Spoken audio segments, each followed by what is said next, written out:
What's up, everyone, and welcome back for another episode of Who Are They Real Talk. Once again, I am Matt, and joining me, as always, is the one and the only Nick Molbach. More of a throwback episode today. It's just Nick and I, and because everyone's got a lot going on, it is Labor Day weekend, so you just want to give everyone their space and their time and a minute to relax. So it's cool.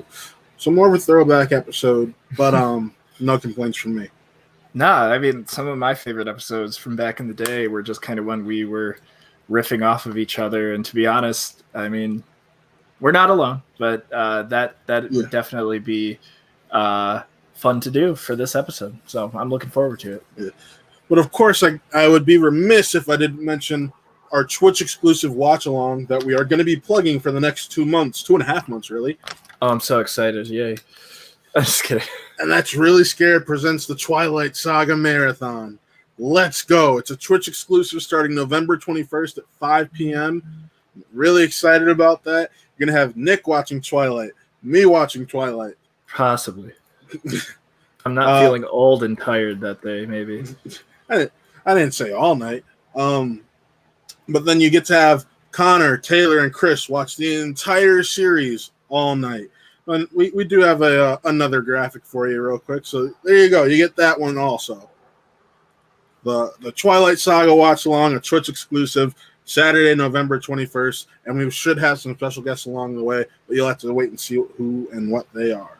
So we do have a special guest today. If you saw the thumbnail, we do have Johnny Wu. We are going to, before we bring him on, we're going to real quickly run through these little 6 pieces of news. And yeah. So first right into the news. Yeah. So first up, the Batman has halted production after Robert Pattinson himself has contracted COVID-19. You hate to see it because everyone got extremely pumped after that Fandom Expo trailer, and now that's right. 3 days into production, three days back into the restart, and we're back to waiting 2 more weeks. Well, let's just leave it at this for this story. Everybody, wear your mask. Everybody, be safe. Everybody, this isn't going away right now. Obviously, we all want it to. Just be careful. That's all we ask. That way we can just continue to make film. How you doing, 1BLT? And 1BLT, thank you for joining us once again for a podcast. We appreciate you very much. We might have to have you on the actual podcast one day. That would be cool. I'd love that. Yeah. You're going to show us what you're eating in person. All right, next news. Next news, we have John Boyega came out and spoke against his time in Star Wars, saying, look, they used me as a token character. JJ didn't have to try to come back and fix what Rian Johnson screwed up. And, yeah, you guys shouldn't have been attacking me, which on all fronts he's correct. It's just one of those things. If you read the entire article, he's not taking a shot at Star Wars himself. He's just saying if you're going to cast minority actors and what you're saying are major roles, don't push them off to the side after you use them in all the marketing like they did in the first film. That is very true. So I love John Boyega. I thought that Finn was a great character. I know that he inspired you a lot when it came to cosplay and just everything else in general. So at least I appreciate him for that. Yeah, love John Boyega. I hate to see that. Yeah, it was a little disheartening because he basically went on to say, like, I shouldn't say he went on to say, he basically implied that Last Jedi is the one that kind of screwed it up. And then JJ, he said, and don't get on my boy JJ for coming back and trying to save this because he wasn't even supposed to come back. So you could basically tell it was more so a shot at Rian Johnson than and everything in Star Wars is a shot at Rian Johnson nowadays. It feels like. Yeah. Sometimes you can argue it's rightfully so. Sometimes you can say it's not. But I'd say the majority of it was. That's just me. All right, but moving on. Julianne Moore has been cast as Evan Hansen's mother in the upcoming movie musical Dear Evan Hansen, which not a lot of people saw that coming. Julianne Moore, can't you sing? I was gonna say, the big thing. Listen, I'm not gonna be like, hey, go back and listen to last week's episode. But hey, we want viewership on everything. But we kind of had a more in-depth discussion on Dear Evan Hansen and itself. I think that when it comes to musical movies, you run into more interesting tropes of things when it comes to, hey, can the talent that has been casted in this role sing? And that is a huge deal when it comes to these movies, because we've seen it in the past with movies like Les Mis, where certain people could not definitely. Russell Brand. I said Russell Brand. Yes. Well, Russell Brand, I don't know. Can Russell Brand sing? He proved that with Dear Sarah or Forgetting Sarah Marshall. There you go. So, cast Russell Brand in all of your musical movies. Up next. All right. Next, we have The Godfather 3 is getting a recut and re-release with a new ending that Francis Ford Coppola says should make people like the film. Considering it's considered one of the worst sequels ever made, I'm shocked to hear that. Staying Alive, the BG or the sequel to Saturday Night Fever is the worst sequel of all time, but I'm gonna guess that we could put Godfather 3, which I have seen, on that list as well. Frankly, I love the first two. The third one, not so much. So if this does make me want to watch it more, that's fine by me. All right. Second to last piece of news is Ridley Scott came out today and talked about the fact that there's a new Alien movie in development, but it will not be tied to Prometheus. It seems like that's been given up on. So, yeah. Tune in to Really Scared for people who care about this. Yeah, I was doing it quickly for that reason. And the last piece of movie news is Amber Heard and Johnny Depp have gone to court to try to get their case postponed, as both are supposed to go into production on Aquaman 2 and Fantastic Beasts 3 beginning at the beginning of 2021. It's interesting to see that we are now getting a really big Hollywood case postponed because the whole thing is just kind of weird to me. I mean, if you want to talk twists and turns when it comes to different things, like that's this case. I mean, like the Ray Fisher thing is enough, but like this one has just been everywhere. You got Johnny Depp being accused of things that aren't true. You got Amber Heard being the one proven to be the wrong one in the case, as far as obviously. We don't know anything about it, obviously, but that's just insane. Yeah, definitely. And of course, they're both able to agree on this because money they can still make. Money is important, yeah. Especially when you're in a $50 million defamation lawsuit. Money is the ruler of everything when it comes to celebrities. So you can imagine that they probably want to collect those checks for those movies. Yes. And of course, then as soon as that news came out, the boycotts for each of them came up again. For the people who still think Johnny Depp is the abuser, and for the people who believe Amber Heard is the abuser. So we'll see what happens there. We've been kind of keeping an eye on that. Only try to touch on it every here and there. But yeah. Oh, that was your 9-minute news. Yeah, news in 9 minutes. I think that's the fastest we've ever done it. Well. I love the news so much, and I'm your only person here. Yeah. I'm kidding. But no, without further ado, we're going to bring on Johnny Wu, who is going to actually join me for a review on Mulan before we go on to talk about his film, Immortal Combat, The Code, and independent filmmaking. So, ladies and gentlemen, the Johnny K. Wu.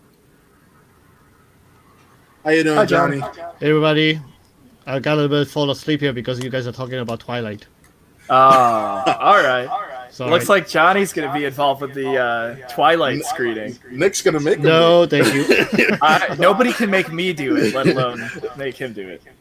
Yeah, that's kind of no. That's okay. You don't want to watch Twilight, Johnny? No thanks. Well, actually, I don't mind about the last one maybe, but all the previous one is horrible. Okay, you can join us at 3:00 in the morning when we're watching the last one. Oh no, then I'm not gonna wake up so early. I will be not for anybody. I will be asleep. Yeah, I'll be asleep too. That's for sure. Oh, we got. What's up, Zolanu? How you doing, Taylor? Yeah, I was gonna say that's Taylor for from the show, listening to the show from the distance. But Cheating. Johnny, we actually have people who are coming back all the time now from our Twitch to Oh, say hello. So it's pretty kind of cool. nice and cool to have at some that. people who are And watching. look, Taylor's making his pitch. We absolutely need Johnny on the Twilight watch along. no. Big no. Run before we talk about that. Maybe you could pay me $1 million, then I'll probably do it, but Oh, that's about it. wow, Johnny. Oh, look. Oh, snap. Oh, look. Oh boy. So Matt has a thing that's going on right now where his internet cuts out a lot. So if he just dishes, he's fine now. You're fine. Okay. Cut out for a second, but For me? No, mine. Oh. Matt, It always happens around this time for some reason. All right. it's a ghost. But we are going to go on view roundup with Mulan. And I know, Johnny, I'll let you go first. You are the guest. How did you feel about this film? I think it was not bad. I wasn't say that it was perfect or beautiful. Scenery is beautiful. It's well put together. I have lots of questions because they did try to copy some of the storyline from a bunch of different Chinese Mulan versions of this movie. So I've seen about 4 Mulan movies from China, and they are all very slow paced. So like I said earlier, that I fell asleep watching them and had to fast forward to the action part of it. They also try to get it more historically correct, but I did have a problem with, for example, the place they're staying. The Mulan family staying. That circle, little, what they call pod or village, it doesn't make sense to me in back at that time frame. So we should probably say about this maybe a spoiler alert kind of way. Oh, yeah. I mean, it's Mulan. Most people know what spoilers we're going to get into. Yeah, because you see the cartoon part version. And I have some issue with the sorcerer warrior lady who just get killed like that. That's really, really stupid. So I can also see why they do that. Potentially they may have shot other more different scenes, but because the time and everything else, this is almost 2 hours movie. Yeah. So they probably had a little bit of time they can to put it together. And hopefully there is a more extended cut that you can see what happened in the behind the scene and stuff. The fighting is not that good. So compared to all the Chinese movies I've seen, the fighting it's okay.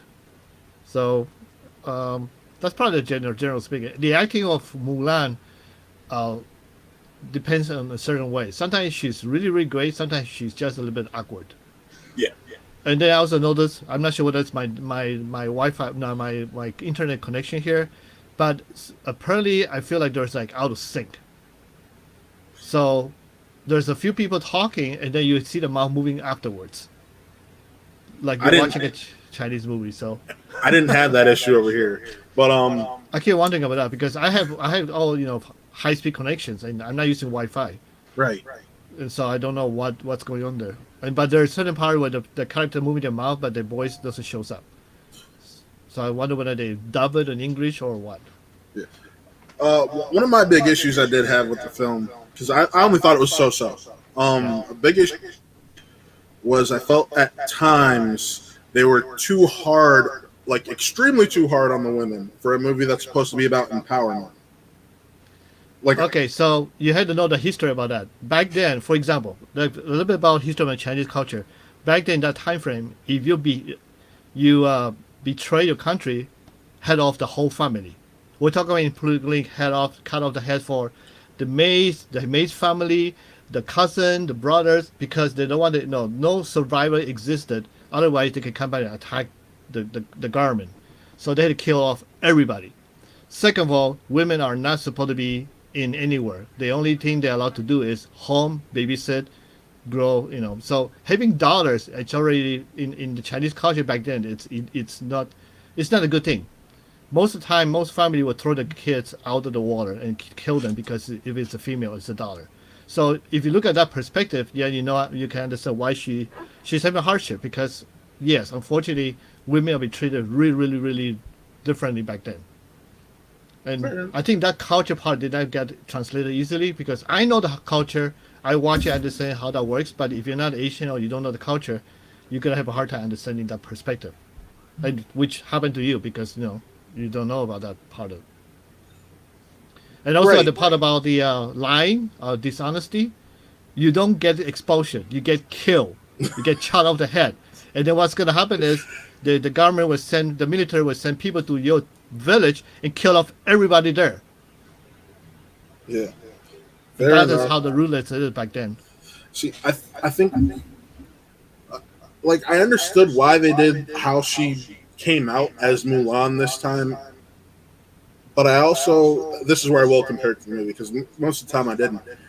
But I felt them discovering on accident, like it did in the original animated film, where she got shot by an arrow and they had to administer medical help. I felt that still would have fit more. I get the whole empowerment movement, but to have her have that face off with the witch, as they called her, and then she loses because she's lying about who she is and her chi's not in line. And I get she played a huge part into this film compared to what we get in the original. But it didn't sit well with me, because I'm like, so she admits I'm lying to myself, and then she just completely goes apeshit. Yeah.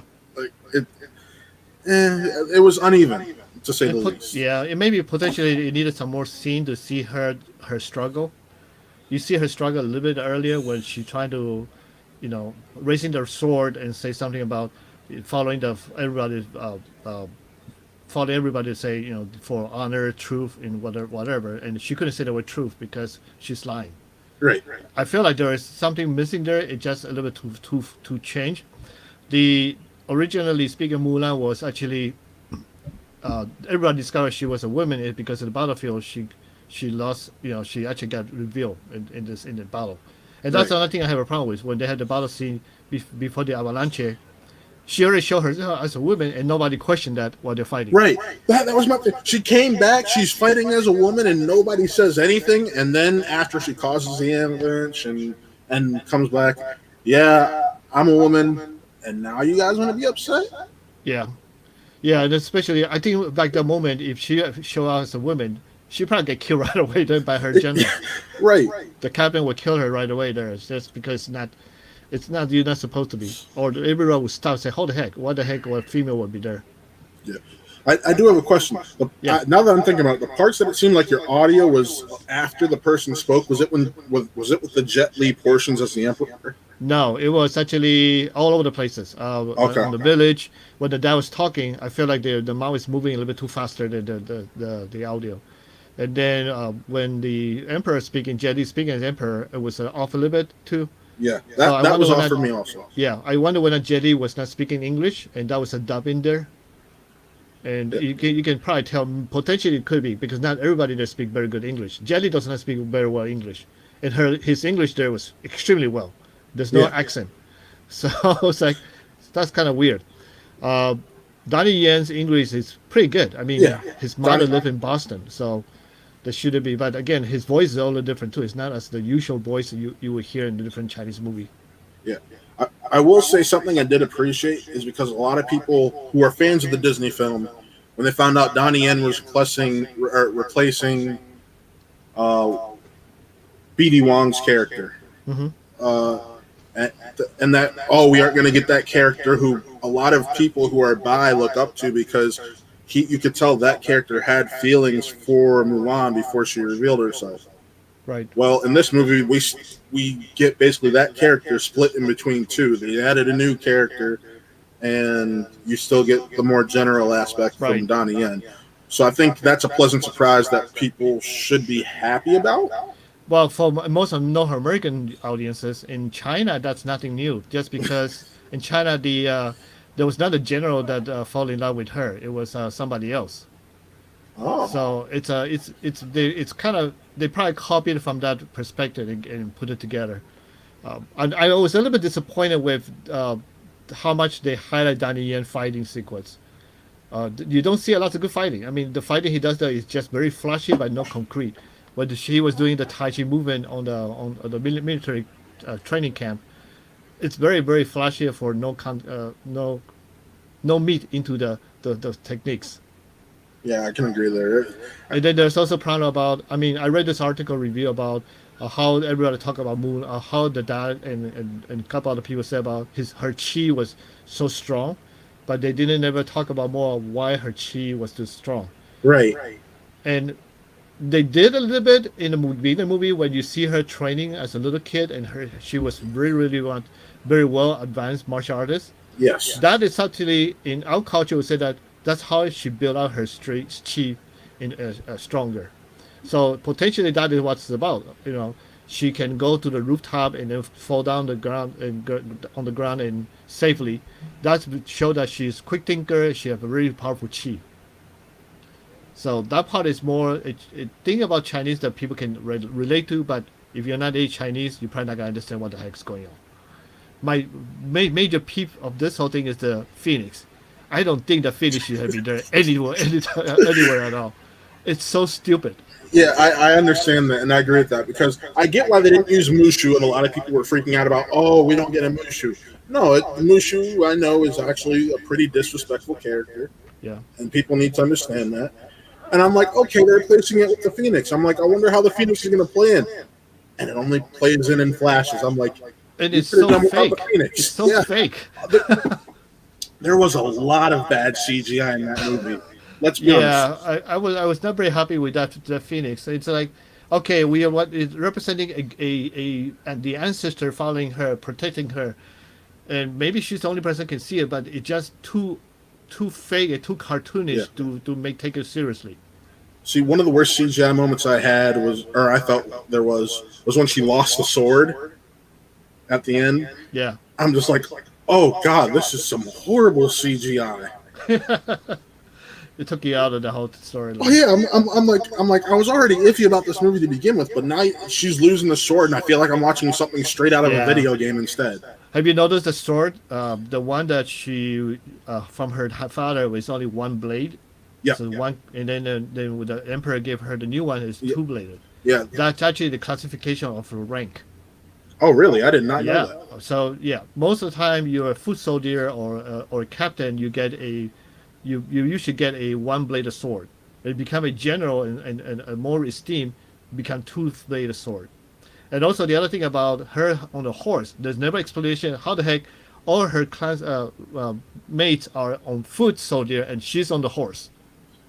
Yeah. And that's usually also because of based on skill. The better your skill are, the better you'll be transferred to a certain position. Andrew Lau says the phoenix symbolizes her rebirth coming out of her shell. That's Andrew. That is what that's Disney trying to tell you. But at the beginning, it was not that. When the father was praying to the gods, he asked the phoenix to protect her. So it's not coming out of the shell. It's more about protection from the ancestor, which is not a big deal. My problem with that is because the phoenix is not really well done together. It's not enough to me to prove that it's a past spirit protecting her to let her know the way to go forward. Right, especially when it only shows up and she can only sit. Doesn't intervene in any way, not protecting at all. It's which is normal. Yeah, God, all the spirits in the spirit world, they guide you. They don't actually come out to save you in certain Chinese culture. So that is okay. And my problem it just threw me out a little bit. Especially, I think probably because of CG. The animation it's too bright and colorful. That's like. You have a beautiful scene and very flat scene, and then you have a very, very pop-up, colorful phoenix flying around. It just feel weird. Would you have been more okay with the phoenix if it was like Fox from Harry Potter? No, I would probably say it would be more like see-through, like a ghostly thing. You can see it coming in and coming out. So that may connect the people say, okay, it is a spirit world that's guiding her to go through forward. Fair enough. Well, Taylor actually asked, he's curious to know if you guys ultimately think it's worth the $30 watch, considering they did announce it'll be free on December 4th. So, Johnny, what do you think? For me, the $30 is whether or not you want to get it first or not. If you want to wait till December 4th, go ahead and do that. I have 7 profiles set up. So, for me, it means, less than $5 a person, you actually watching the movie. So it's worth it. For anybody who have any family larger than 4, it's basically cheaper than going to the theater at this point. And if you cannot wait for it, then spend the money for yourself, and then create 6 more different profile for your friends and family so they can all watch it. Then you should be, it's worth the money. But you're gonna pay $30 for yourself. I don't think it's a good idea. See, I'm a little in a different bit of situation because I had a preview screening copy. So for me, it was just like, okay, well, what after seeing it, could I tell someone who, if they just want to watch it, like Taylor might end up doing? Is it worth the $30?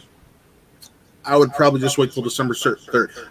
I did like portions of the cinematography. I did love Donnie Yen. I love. But there was so much relationship-wise that they had a lot of the same characters from the original, and they didn't build up the relationships that they have with her. They just quick flashes here, quick flashes there. There was never that shunning of her and then building the respect for her. Yeah, but that's okay. I mean, if Taylor gonna watch by himself with the girlfriend, it's maybe too steep for it. I wouldn't recommend that either. But if you have kids at home and you really want to show the movie with all the kids together, go ahead and do that. I mean, it's worth more money if you have more people to watch it than just 2 people watching it. Yeah. Andrew Lau asked, do you really think that was Jet Li's voice sounded like it was dubbed? No, I don't think that was Jet Li's voice. I don't think so either. I was hesitant. It just does, his voice doesn't sound that deep. His voice is more like my voice or Andrew, your voice. Yeah, no, I remember he was talking like this, and I'm like, that doesn't sound like Jet Li at all. And the mouth does not move correctly. So it's like, I keep wondering about that. See, I barely saw his mouth move, and when I did see it move, it was off a little bit. So I was just like... But yeah, like the dad was talking English, and it was off a little bit. It's like, did they dub everybody's voices just in case? Or... Because I'm not sure. It's hard for me to tell. Yeah. Well, Johnny, if you had to give this a rating, what would you give it? Well, this is a bias because it's very difficult to find Asian American in a lead role like this in a feature film. Yes. So I would support it no matter it's a 5, 6, 7, 8, or 9. I would say from cinematography perspective, it probably would be a 9 because I love the scenery. Yeah, the scenery is great. For the developing the characters and all the fight sequence that I wish I would see, maybe a 7.5. Okay. It just because of it was not enough. I mean, it's cool shot at the beginning, running up the wall, the camera angles. But yet after that, you don't see a lot of fight that entice me. The fight sequence in the Emperor's Palace at the end, it's horrible. you don't see a lot of highlights of how they do it. Yeah, but that's my taste. Yeah. If I was rating it, I'd give it a 3 out of 5 or 6 out of 10, whichever way you want to look at it. I had enough fun with it, but not.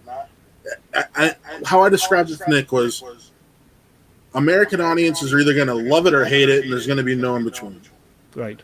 As someone who, when I was younger, I watched foreign films going to screenings with my dad. Like, I remember seeing Jet Li's Hero and loving it.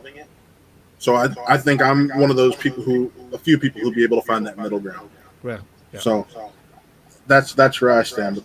Yeah, totally. But that's our review on Mulan. Thank you, Johnny, for joining me with that. And let's bring Nick back in. Hey, Nick, welcome back. No, that was a great review. Have you seen the movie yet? Insightful. I have not. No. Do you have Disney Plus? I don't know if I have a family who would want to spend the money on it, but maybe maybe I can just let you create a profile for you. I'll create a profile for you. We have a profile. He can also just come over to the house. Oh yeah, and watch there you go.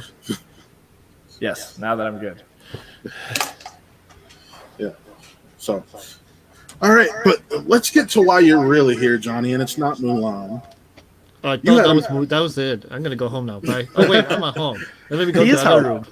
Yeah. But we're here to talk about your film, Immortal Combat: The Code, which came out this past Tuesday. So, he's got the DVD. I have mine in my Amazon cart, and when I get paid, I'm buying. You have to go and see this movie, but no, we brought Johnny on because this movie is fantastic. I've seen it a few times now because I've seen it in its earlier stages when it was Wuxia 2, how it is now. Still love the movie. was a part of it, obviously. I do have to preface that to everybody. But we obviously want to bring you on. So we do have people who come back every single week who are interested in film and the people that we're bringing on. So if you were to explain the movie, how would you do? It's my version of an action sequences in a very more Asian anime style with non-Asian actors most of the time, or combined with different of diversity actors involved. So I think that probably would be the best way to put it. The movie is sci-fi, action, martial art, all combined together, and to have people have a little story and at the same time enjoy all the fight sequences connected. So, could you give me the general plot of the film? The general plot is very simple. It's in the world to 2050 or so, or a little later, the world is polluted and then we have lots of radiation from the sun because we don't take care of our ozone, and so people had to wear masks or have certain kind of communicators, bio system embedded to the communicators. They in this future, people can communicate to each other using a phone that's embedded into the body. So if that's the same technology, they can actually include the bio control health control system, so they can actually use that way to be able to breathe outside without wearing a mask. So that's basically the bottom line. But however, at one point, the corporation who created this device and making money out of everybody found a way to actually purify the oxygen through the biomechanical health system, so then people can actually be able to breathe easily and not to get sick. People are still sick and getting died. And then there's also poverty levels where people doesn't get cannot afford to buy it. They get a free version, who people still dying of it. So now the corporate created that, but the doctor decided run away from it so he can. Because he doesn't want to use that to monopolize and make money out of it, so he tried to give it for free. A little clan called 411 gangs found out about it because they want to make sure they want to get it quickly and save the leader's son, who's actually dying right now due to pollution and illness. So, because we are in a world where things are getting worse and worse, and people are dying here and there due to pollution and radiation. So everybody's trying to fight for this code to be able to use it and then give it to be able to get better.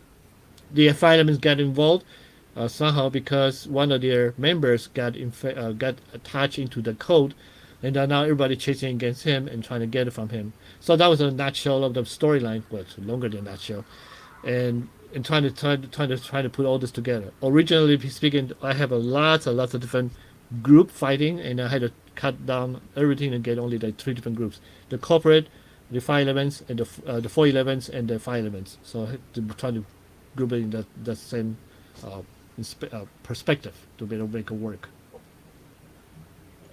So, I obviously was a part of this film, and it was a great experience. I know some of the ins and outs, and I know that a lot of this is featured in the trailer, but, you had one of the biggest fight scenes in Cleveland cinema history in this film. So what was it like bringing all these people together in order to be able to make this scene work? Well, that it's very, very difficult. Everybody's schedule is very different, and having everybody come involved on board, and then you had to schedule them, is a nightmare. It's almost felt for Wuxia too. I always want to pull out all my whatever hair left I have in my head, was just really, really painful. And then sometimes after you schedule and then people changes, then you sit there and like curse everybody out, and then breathe a little bit and go back and say, okay, what can we do to make it work and what can and manage? Just because one scene have 10 people fighting, which means that the main actor need to be there, and then all the extras who fight against the main actors talent need to be there. So if 1 or 2 cannot make it, we had to replace them right away. Or if 6 people cannot make it, then we had to postpone. So that make it really, really, really tough to coordinate everything. But I guess we got enough time to put together. We have time for people to train. We have scenes that unfortunately didn't train until the day of, like the warehouse fight sequences. We got everybody trained, but sadly the day of, 3 of the 4 extra, 3 of the extras couldn't make it there. So now we had to get new extra in there, and the day of train everybody the day in the morning and to try to get a shot correctly. It came out the way not I wanted to, but nothing much I can do about it because we only have one day to be there. So we had to do what our best. So it's a nightmare to schedule. If you want to schedule anything like that, be prepared. You can spend probably a couple of months to curse everybody out until you get what you need. So, what was your favorite fight scene in this story? My favorite fight sequence would probably be the rain scene and the bar scene. The bar scene is very basic, but have a like a choreographed way of fighting.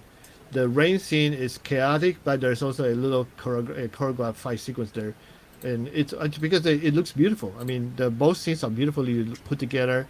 Jason did a great job on lighting the scene for the rain scene, and he also prepped the bar scene to do well. We have a scene outside at the end sequence that was kind of rushed out, but we have good fight sequence there. But I don't think that's the best one, just because the environment doesn't look as pretty as the previous two. I mean, it's not that far off. It's just not pretty. I mean, you're fighting against each other on the snow on the woods. There's nothing to see besides fighting. So for me, that can be a little boring. So speaking of the rain scene, now obviously there's a certain way to go and be like, oh, who's that guy that's fighting in the rain scene there? But a rain scene such as that is such an interesting thing. What is it like setting up something like that? And for fellow filmmakers who are watching this right now, what was the experience like doing the rain scene? Because I know that it was a machine, right? We had to build our own rain machine, and I reached out to Skylar, and he did a wonderful job. He's basically the go-to guy for everything we need for the movie. So anything I cannot solve, I just reach out to him. He was like, no problem, I got it done. So it's actually good. And we have all this idea, great idea. Everything worked perfectly. We've planned it out. So the day off, we bring everything in together about 3 o'clock in the afternoon, set everything up, turn off the faucet. And then we realized the water pressure was not strong enough. So the dripping was just enough for one little spot. Then we had to readjust everything, re-put everything together until about 5, 6 o'clock. We shot that in November 8th, I believe. And we thought it would be nice and warm enough at nighttime. No, it became about 20 degrees the evening time. It was very cold. And the water is cold. So in my movies, if I'm going to be shooting something that's dangerous or have something that get people to suffer a little bit, like snow or water, I myself want to be involved in that perspective, because if I can handle it, I know the actors can handle. If I cannot handle it, I will tell everybody, I said, it's done. We had to go home. I'm done. So for that nice fight, rain scene, I put myself a little cameo to the fight against Ben, who's playing the lead. And I can handle it. I no problem. Ben, however, there was almost an accident where he... I told everybody that if you're going to wear your outfit, make sure you wear something warm inside just to protect yourself. Ben is a great fighter. He's a good actor. Just that sometimes he wear the wrong thing to set. So he's wearing the cotton-based long johns. Oh, which means when it gets soaked, what's going to happen? It you can stays soak the water forever. Yeah. so I asked him, Nick, were you there that day too, right? I was not, actually. Oh, you were not. So you missed the whole almost incident. We do have, for everybody's sake, we do have a safety medic, safety personnel on set every time we have 5 sequences, because we know something may happen, and that was a good case. Our medic safety person was there, and he didn't warm up before he jumped into the water, so he just ready to go. He went into the water, and got soaked. Probably about 20 minutes later, he just came back to me and said, Johnny, I don't think I can do this. I don't get. He was shivering and really cold. So I looked at him and said, what did you wear inside? Well, this, a long john like you asked. So, no, this is bad. This is really, really bad. This is going to make you get very, very, very cold very quick. So I have a foresight of knowing that if we do something extremely dangerous, make sure I have something extra to cover it up. So I actually bought about 6 pair of long, polyester long johns, which is actually help a lot. So I give it to him right away. Moisture wicking, right? Exactly. So water doesn't stay in there, so get pushed out. So because I had to be in a movie set, so I had to wear one set. So I told him to get rid of your cotton long john and change it to polyester. And then he felt better. And the lady came over and lay on a whole bunch of towels on top of him to keep him warm. Then we stay in the warm area with the heater blowing full force on him, so make sure he's cool down a little bit, dry down a little bit. Sorry. And then about another 10 more minutes, he's ready to go. So we actually got it done. The scene in the movie where he was on the ground begging for help, you see his face. That's not CG. That's not painted. That's real pale, almost dying face, because he was so cold, and that's happened. Oh wow. Yeah, but that's still memorable. I mean, we have a great time that scene. It looks beautiful on set. We make sure the water work, so it look like there's not a lot of CG. We do add some CG rain in there, but just to make it more interesting. So you wrote this film also, right? I did not read this. I did not write the whole thing. I wrote the concept and the story outline. The only thing I didn't do this one is I didn't write the dialogue. I hate writing dialogues. So I asked one friend of mine, Andras, that's his writer's name, and asked him to, here's my story, here's my concept. I outline everything step by step. You just had to connect the dots and then put the dialogues in there and go. So that happened. So when it comes, sorry, go ahead. Go ahead. So when it comes to bringing all these people together, you're shooting all throughout Ohio. It brought us to distances that I didn't even know I would be filming ever, even for the teaser trailer. So can you describe some of the locations that you shot in? Because I know that it brings an incredibly distinctive style to the film, to have incredibly interesting places to obviously see, let alone talent-wise. Yes, and that's one of the things that I pride myself. If I make an independent film, and a low-budget independent film, I want to make sure something of high production value is in place. This way, it make the movie looks more like more exciting and cinematic. So I went to different locations just because I feel like I got it for free, the location-wise, and I have a lot of help with that. So those help with the storyline. We have the railroad scene, fight sequence, which is choreographed by Ben. It's really well put together. It looks pretty too. That was in Cortland, Ohio. We did it in bars in Parma. We did a few scenes in Akron. We did a few scenes in Cleveland. In Cortland, we also do the final battle sequence in the snow, which is very cold and very crazy, that we spent probably about 15 hours that day, 15 to 16 hours. Like almost a total of 20 hours. The time you get home, 20 hours. That's about an hour and a half away from Cleveland. Driving there is always a pain, because driving there in the morning, you feel like it takes forever to get there. But when coming home, you feel like it's quick enough that you get home within 45 minutes, even though it's an hour and a half. So it was okay going home. But that day on the final sequence, we did not come back the next day. So everybody said, all right, let's hang in there and get it done the whole in one day. So we were there 9 o'clock in the morning. We didn't get home till midnight. So that was a very long day and very, very long and cold day. Now sorry, go ahead. So luckily nobody got sick, and people just a little bit under the weather a couple of days later, but nobody actually got fully sick. So the film is on a smaller festival run right now, and I saw that the Indie Gathering nominations came out, and it had a huge number of within the categories. What is it like to be recognized by your peers in such a way when it comes to the film? I'm not sure if I want to answer that, just because everybody in Cleveland, or rather, most people in Ohio know who I am. And sometimes when I win an award, it feels like I take away their opportunities, or they feel like I'm just showing off. And so for me, it's easier or better just to do what I do, and then if I get it, I don't get it, no big deal. Just imagine this. I have a very good friend of mine who is a great martial artist. I'm not going to mention his name, but he has only have one arm, okay? So he's a great martial artist, and he loves to do full contact fight competitions. Do you think anybody want to fight him? No, because if he wins, people think that the other fighter let him win because he's only one arm. If he loses, then everybody thinks that the winner is taking advantage of a one-armed person. So in a way, nobody want to fight against him. And he doesn't lose any fight. That's the thing. He never loses a fight.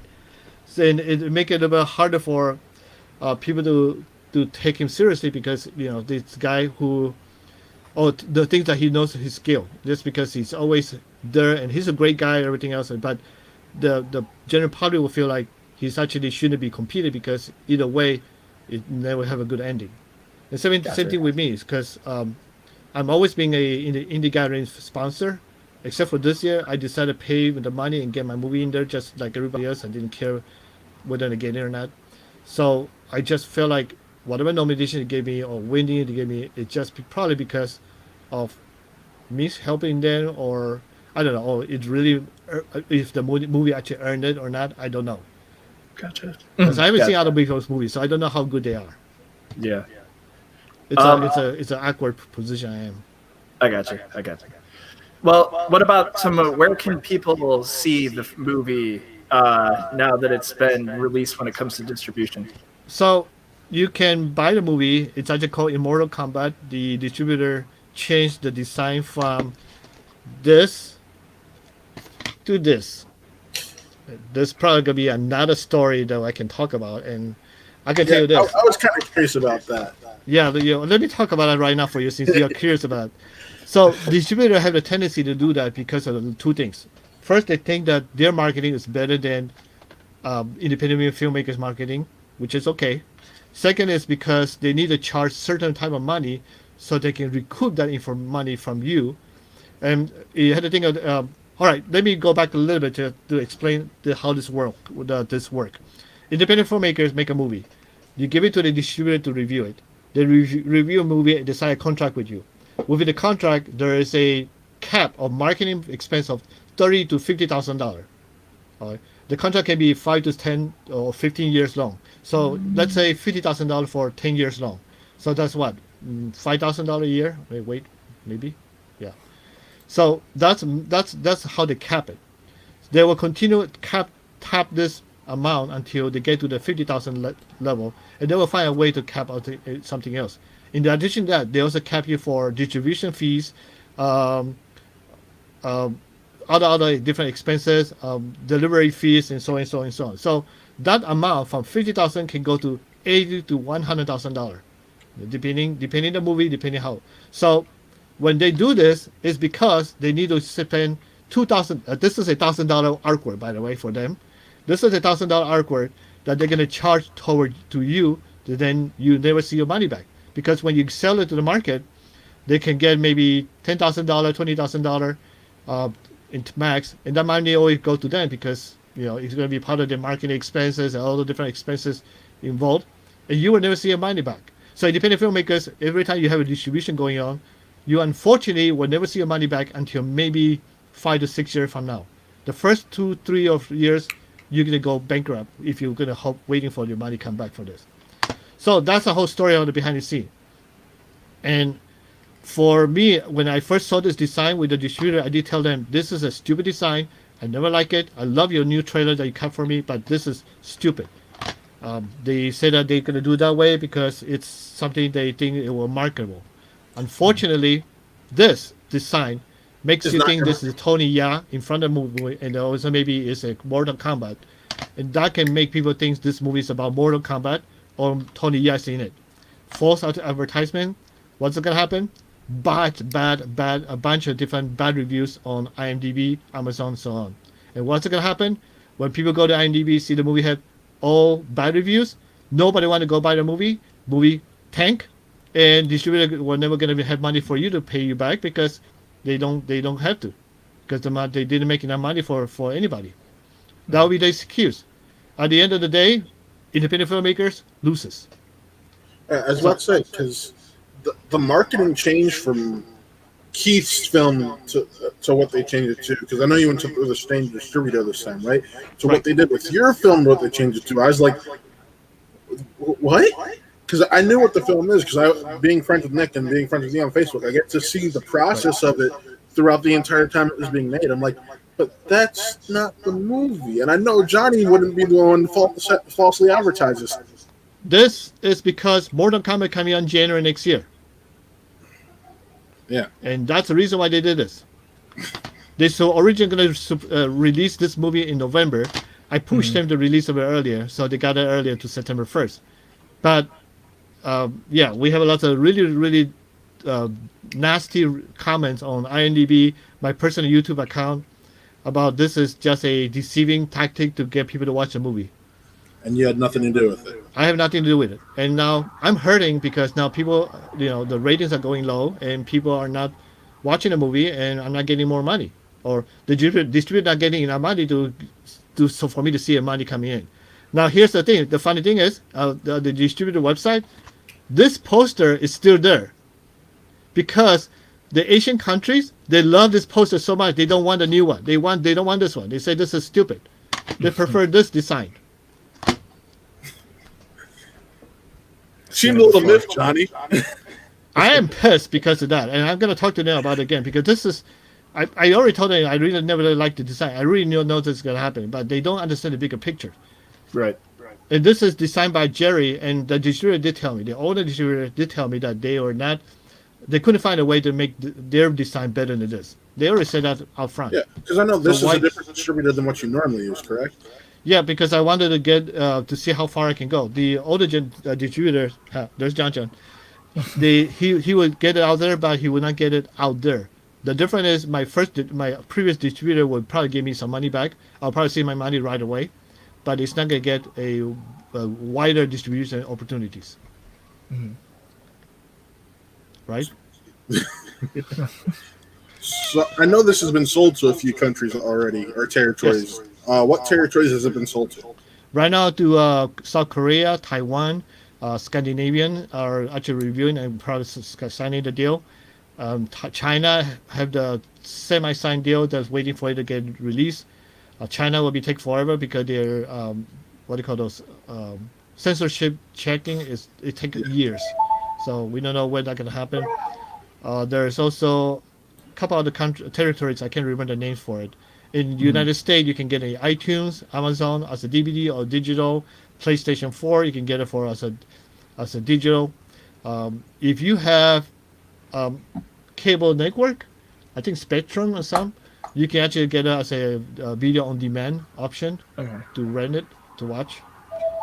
So that's a few, and then Best Buy have it also for online order. You can get DVDs, Barnes and Noble, and so on.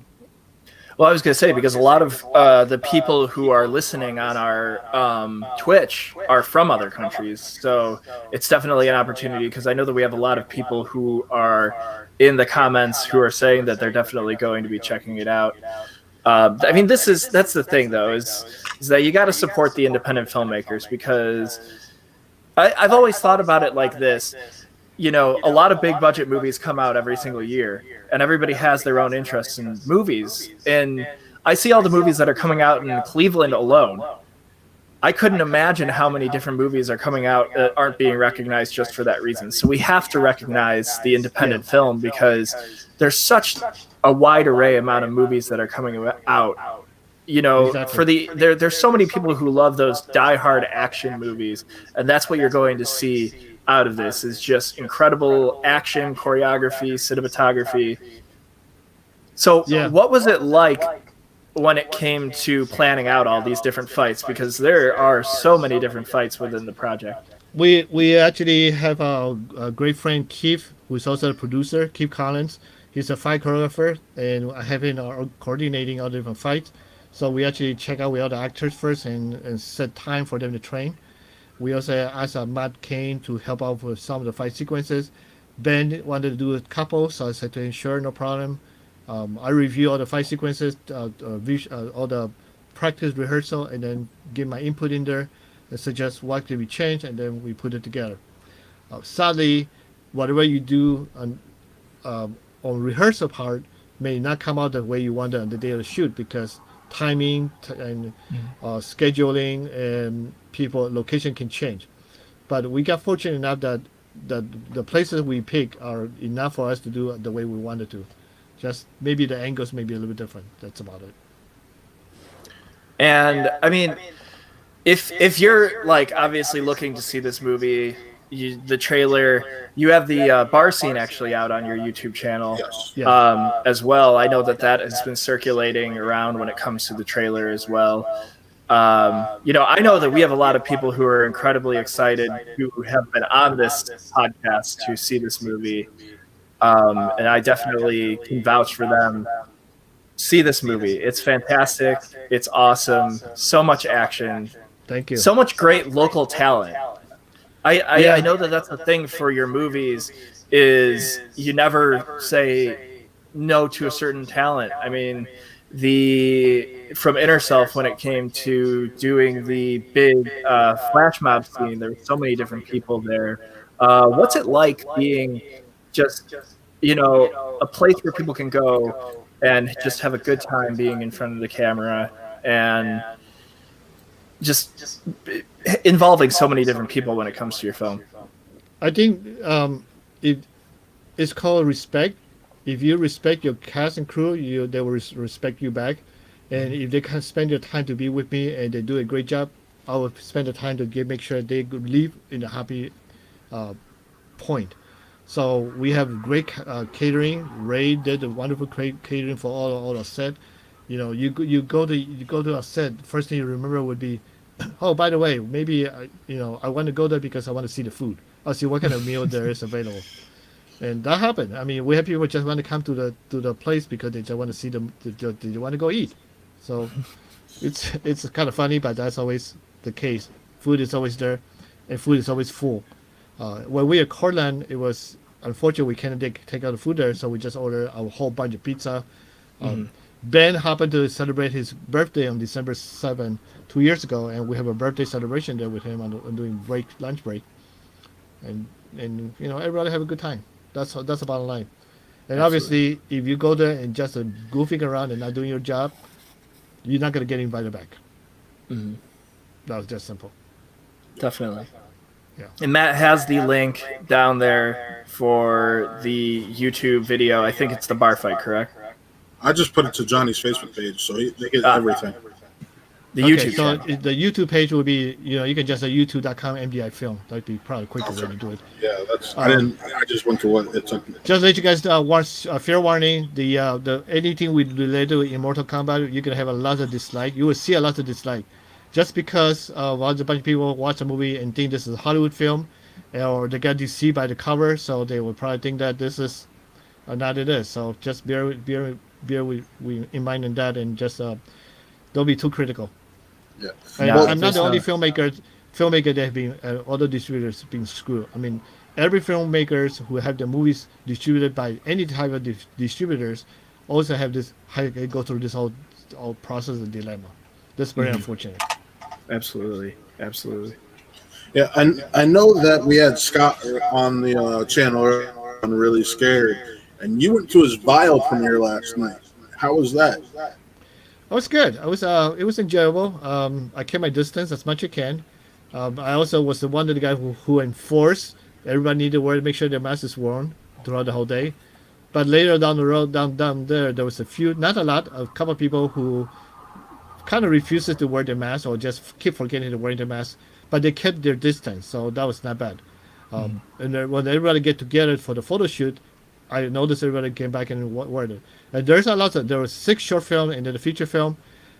They all actually came out really good. Nick's Fiorella movie, Numero Duos. It's actually well put together. Tyler's a short film. First time I saw it seeing a big screen, and it looks really good. Scott have a really wonderful storyline movie, and I'm going to try to help him get distribution opportunities. And then we did have to talk about that a little bit to say, if you want to get word out there and not worry about getting his money back, it really doesn't matter which distributor you go with. So, so I'm going to help him push it out there, and it's hopefully it gets somewhere. And he's right now submitting to a bunch of different festivals. So it's good for him. I mean, he made this movie in 9 months? Yeah. And he went through the pandemic, shoot out all the process doing that. He was very nervous about it, but finally he went through it, and it paid off. And you spoke about Nick. We do actually have a trailer for his short film, The Family Business. Wait on that. Wait on that? Yes. So what's next when it comes to the safety of filming on sets and stuff like that for Johnny? That's the reason why Nick had asked that question. All right, so on this project, going to start middle of September now. This year, we are actually shooting another feature film, and most likely, and well, I'll probably say 99% chance that will be my last feature film I'm doing. I'll probably say I can say it's 100. I'm just too tired and just don't have the energy for that. So I may be doing a lot helping other people short films, but never gonna do any feature.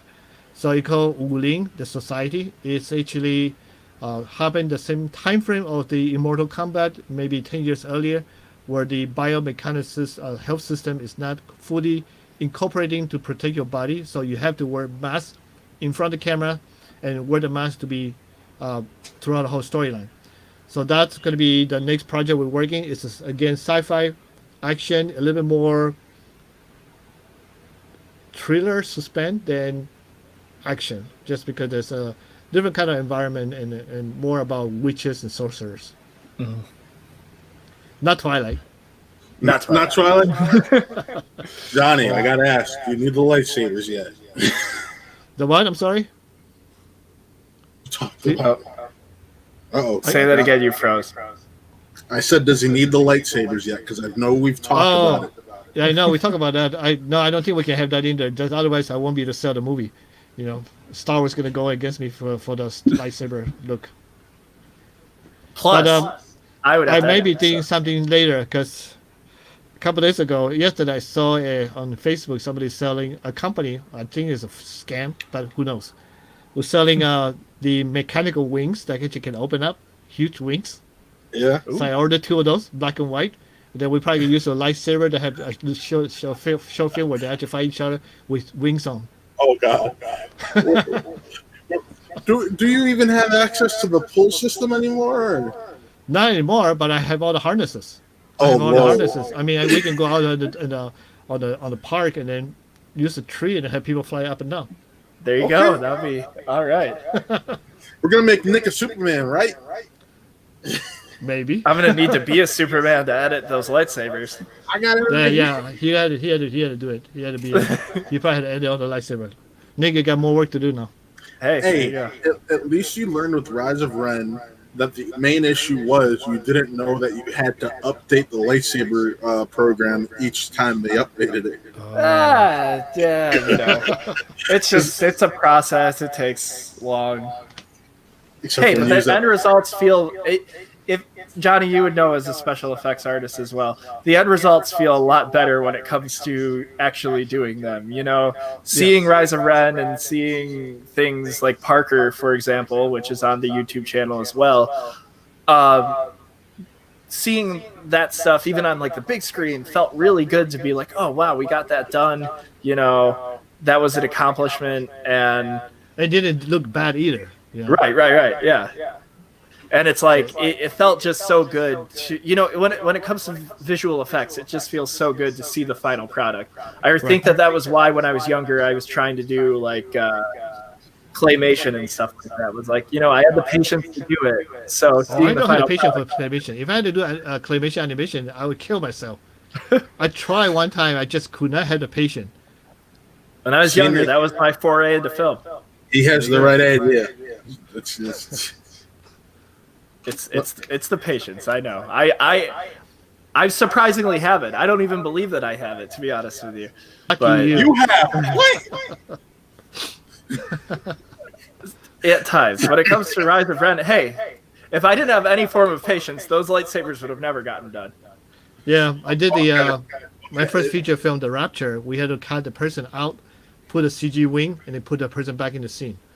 Mm-hmm. And that took, I think, 5 or 6 different visual effect person to help me cut out the person one frame by frame and then give it to me so I can put it together and color correct everything in post.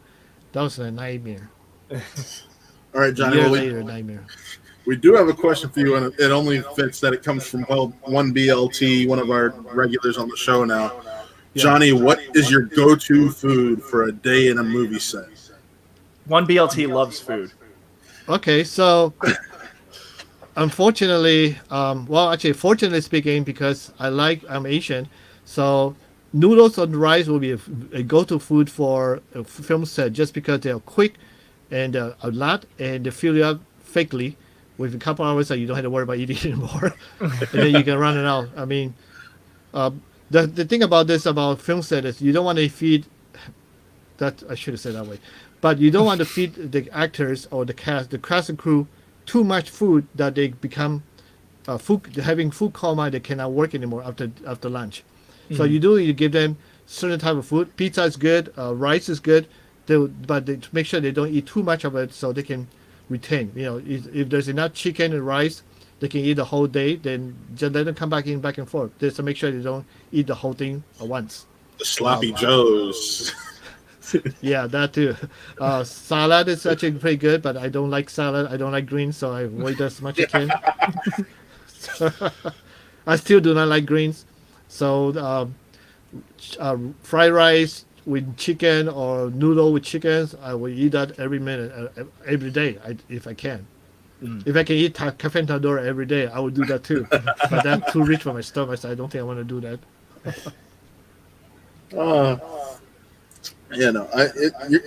I will say one thing I always will love about you is how you treat your sets. You give everyone the ability to prove themselves, and even if it's someone who's just coming on for the first time, it's like, all right, well, this is what your job's going to be. Go ahead and do this, and let's go. Yeah, and they do a great job. They'll be invited back all the time. Yes. They don't do a good job, they won't be hearing from me later. Great.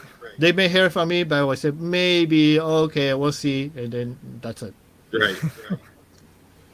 Right, Nick? That's right. Yeah, I haven't been back since. There you go. But Nick is helping me great time. I mean, Nick said you have grown from where you were before to where you are now. I mean, that's what, 2 years? Around there, yeah. No, I mean, shit, everybody know who you are now. I'm incredibly grateful, and I try to tell you this every single second that I can, for everything that I have learned. Are you writing down in the time code to make sure that you get paid for all the good things you say about? Yeah, actually, he didn't tell me to say this. No, I seriously though, like all the time that I get to spend with Johnny Wu is a great time. We do reviews on the YouTube channel. We do fan films, feature films, and everything that I have learned from Johnny.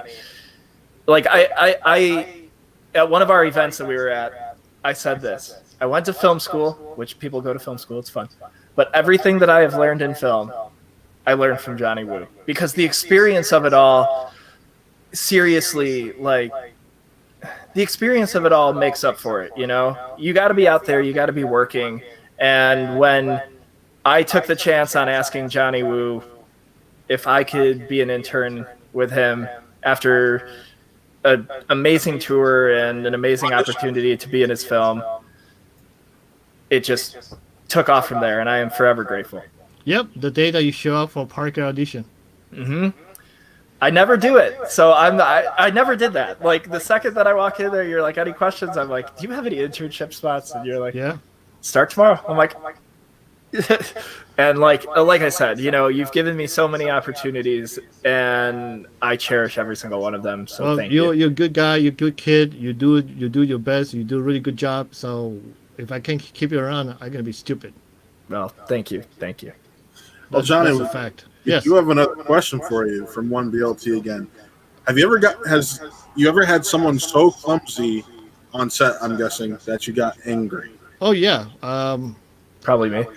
No, not Nick. Nick knows the story too. So let me give you a good example. My first feature film, The Rapture, the first day we shoot. Rapture is a little more complicated because we have wire work almost throughout the whole place, things, and the wire work had to be done at different locations. So the first day of the shoot, we had to shoot at a gym, and there will be 6 people flying backwards at the same time. We're not talking about one. We're talking about 6 people flying backwards at the same time. And we shot all this in 3 different cameras. We gave all this to my then intern. He took it to the computer. So back then we're shooting in what they call the P2 card. P2 cards are about this big. So almost like SSD, but they are back called a P2 card because everything is It's the same thing. It's the same similar concept. So you had to put in your computer. The computer had to have a P2 slot to be able to ingest into the hard drive. So he took it out. He thought he did it.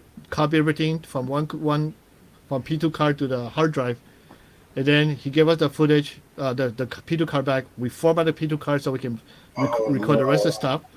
So what happened next was when lunchtime, and then I said, okay, can you go through the whole footage with me so we can see whether we can categorize them? There's no footage. 4 hours of flying around, everything else gone. I was very mad. I was really mad, but I did not yell. The first thing to do is, when you find a situation like that, is you find a solution right away. The solution was simple. Ask everybody whether they can stick a little longer. We're going to reshoot the whole thing again. We're going to do everything faster and get it done. And we did that. And we also, I think it was also is a blessing, because in the 4 hours early when we're setting up for the shoot, we have a wannabe DP guy who wanted to use this as a demo reel. Took him 1.5 to 2 hours to try to light the set correctly. Yeah. So that actually delayed the whole set, the production. But I was already mad there, because I was like, I know you want to do this for your demo reel, but you need to remember we have a schedule. We have a very tight schedule. Your 1.5 hours delay because you want to light it perfectly, it's not going to do any difference, because when you go to post-production, I need to color correct the whole thing. I need to color grade the things. It will never look like the way you anticipated it to look. So give me good enough that I can see the details, that I can move forward. He doesn't understand that process. So he always gets fired the third day, because that wasn't the first day that he did that. Anyway, back to the accident with the hard drive. So we shot everything within an hour. We covered it, and we actually got everything done half an hour late that day. So it was good. Same guy, same intern. We were shooting Port Clinton, and I asked, we have Chinese food from Li Wa donating a whole bunch for 100 people, Chinese, beef with broccoli, which is really, really good. Mm-hmm. So he had to transport that into there, and then bring back to my house. When he bring it back to my house, he had the food.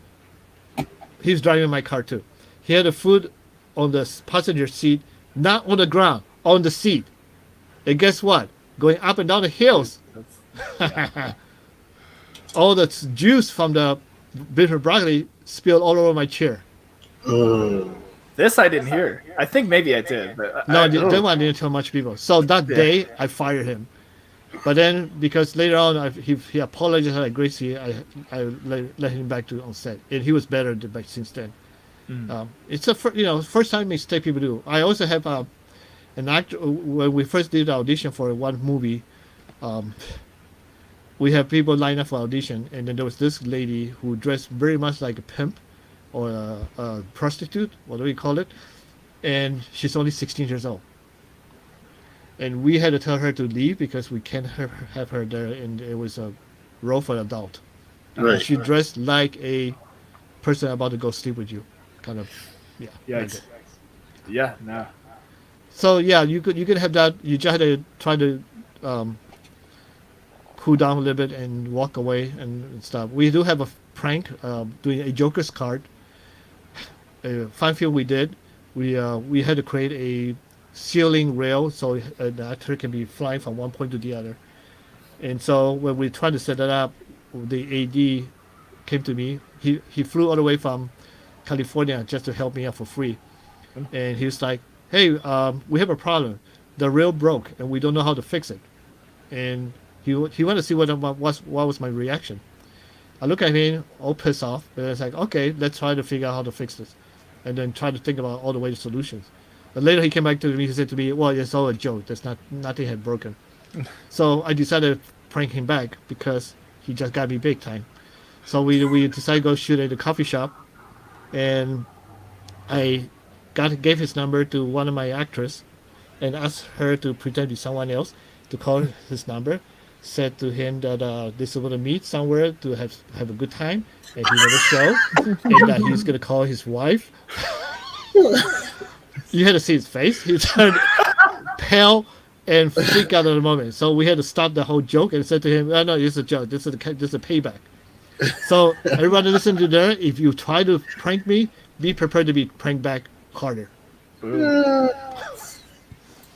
Mike Oradini says this is a good talk. Hey, Mike. Mike's gonna be helping me with Wuxia. He's a great guy. He's gonna do a whole bunch of prep for me with John Monkey. Is it John Monkey? Yeah, John Monkey. Yeah.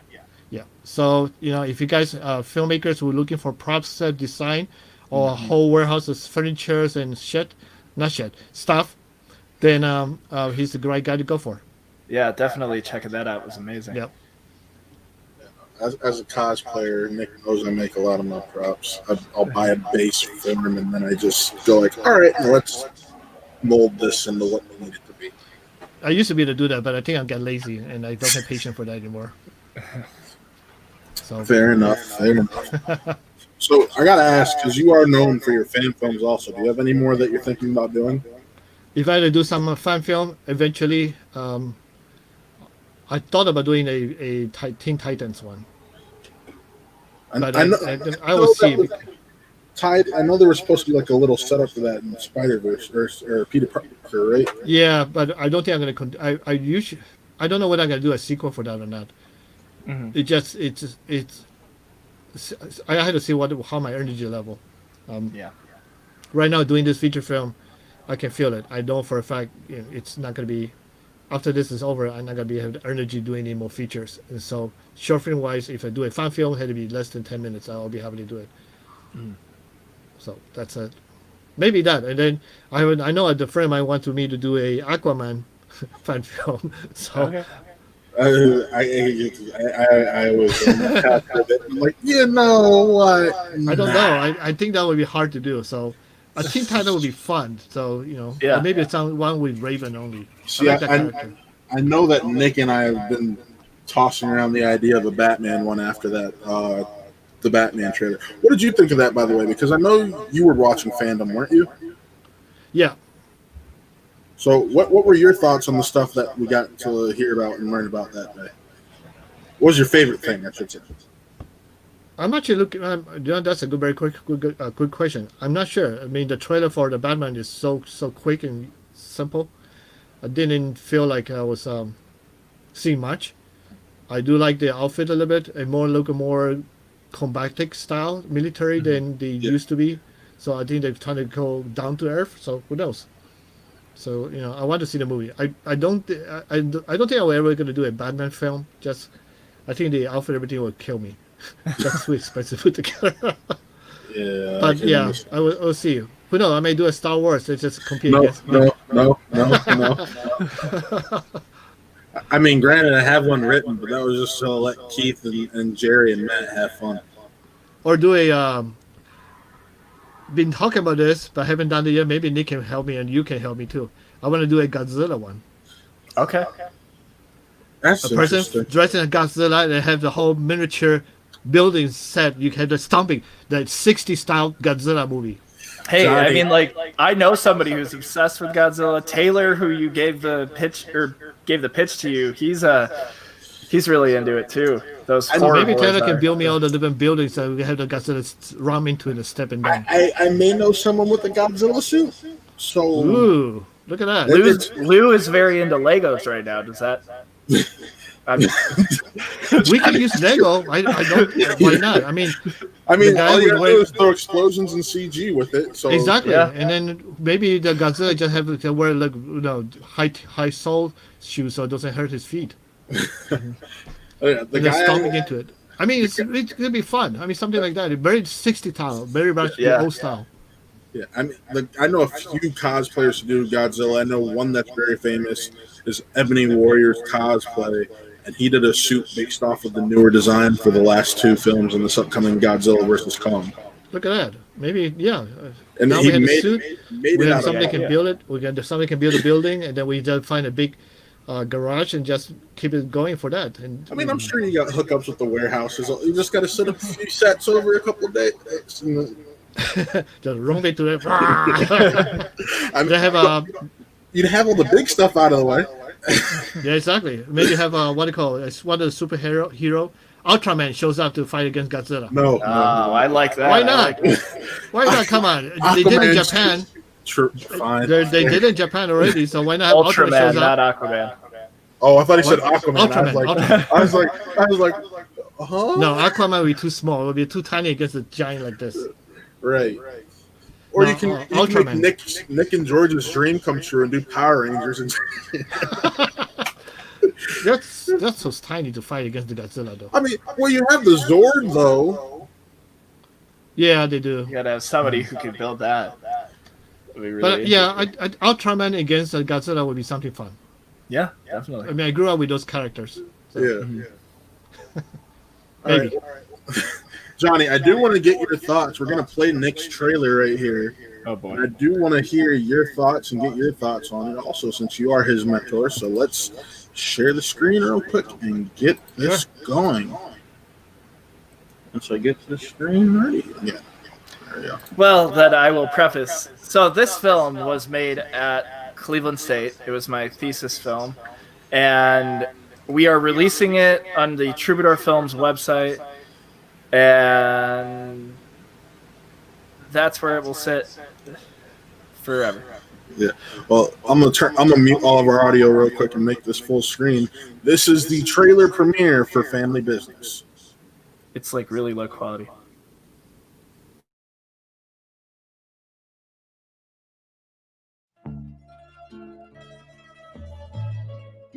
Why'd you want this meeting?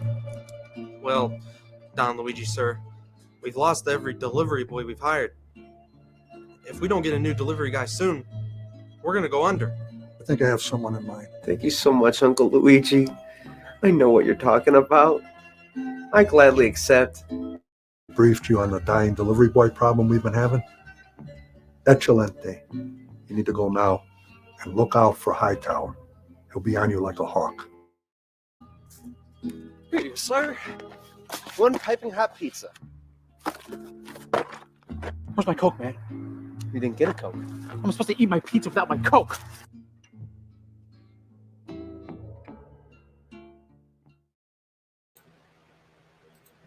And let's unmute everyone's audio, and that is the Family Business, which we also have this for.